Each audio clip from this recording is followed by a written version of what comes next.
Godfrey Chitiavi ambaye ni Assistant County Commissioner katika eneo hili la Molo, na hapa penye tuko ni kijiji cha Mutiriria.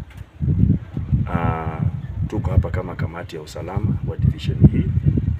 Tuko na OCS wetu hapa, tuko na AP commander wetu hapa wa division hii, na asubuhi ya leo katika zile pilika za mikakati ya kumaliza pombe haramu katika area hii, tumefika katika boma hili ambalo tumepata mama amejitambulisha kama Lilian Masachi, na pombe ambayo inapatikana hapa inaaminika kwamba kuna utengenezaji wa pombe haramu katika boma hili.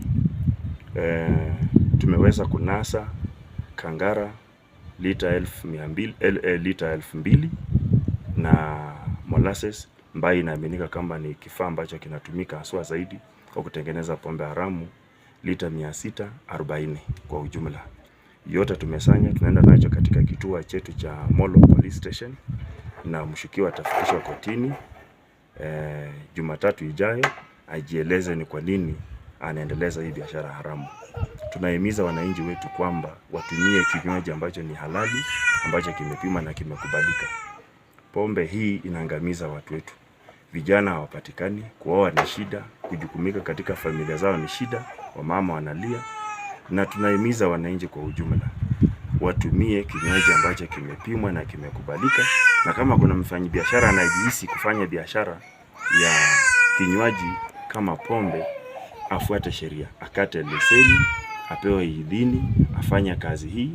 Pasipofanyika kama hapa unaona hii yote, ukiangalia hapa nyuma hii ni boma lake, anaishi na watoto na anafanya hii biashara, apeleka mahali ambapo panastahili kufanyia biashara kando na familia yake.